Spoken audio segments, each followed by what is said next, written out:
কক্সবাজারে থেমে থেমে ভারী বৃষ্টি হচ্ছেই নদ নদীর পানি বিপদসীমার উপর দিয়ে বইছে বলে ভয়াবহ বন্যার আশঙ্কা করছেন সংশ্লিষ্টরা।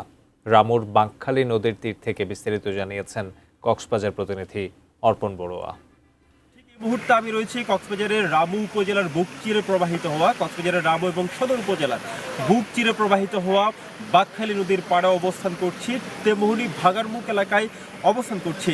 যদিও অন্ধকারের মধ্যে আমি আমার ঠিক নদীর যে অবস্থা বর্তমান চিত্র সেটি কিন্তু কিছুটা দেখানো সম্ভব হতে পারে। পানির স্রোত ধারা আমরা দেখতে পাচ্ছি যে একেবারেই পানির স্রোত ধারা প্রবল স্রোত দ্বারা প্রবাহিত হচ্ছে। ঠিক এই মুহূর্তে বাঁকখালী নদীর পানি যেহেতু বিপদ সীমার অতিক্রম করেছে অনেক আগে, যে কোনো মুহূর্তে বাঁকখালী নদীর পানি লোকালয়ে প্রবেশ করার সম্ভাবনাও দেখা দিয়েছে।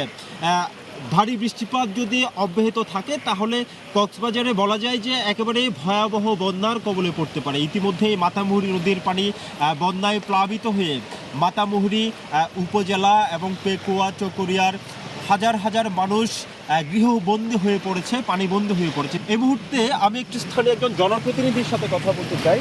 আপনি যদি একটু বলতেন কক্সবাজারের রামু উপজেলার কি অবস্থা এবং ভাঙনের বন্যার প্লাবিত হওয়ার বিষয়টি যদি আপনার একটু উপস্থাপন করতেন। আমাদের আজকে বিগত 2-3 দিন ধরে ভারী বৃষ্টি হওয়ার কারণে আমাদের রামু উপজেলা 11টি ইউনিয়নের বেশিরভাগ ইউনিয়ন এখন পানি আর পানি, এবং আমার ফতেগারকুল ইউনিয়নের বিভিন্ন গ্রামে এই বর্ষার ভারী বৃষ্টির কারণে জলবদ্ধতা লেগে আছে।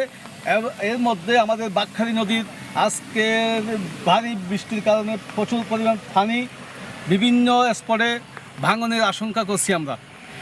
জানিয়ে রাখতে চাই কক্সবাজারে ইতিমধ্যেই কিন্তু অতি বৃষ্টির কারণে পাহাড় ধসের ঘটনায় আমরা জানতে পেরেছি যে 20 জনের মৃত্যু হয়েছে। আজকে বিকেলেও চকরিয়ায় বন্যার পানিতে ভেসে গিয়ে 2 শিশুর মৃত্যু হয়েছে। বলা যায় একেবারে মৃত্যুর মিছিল বাড়ছে। যদি ভারী বৃষ্টিপাত অব্যাহত থাকে বন্যা পরিস্থিতির চরম অবনতি ঘটতে পারে।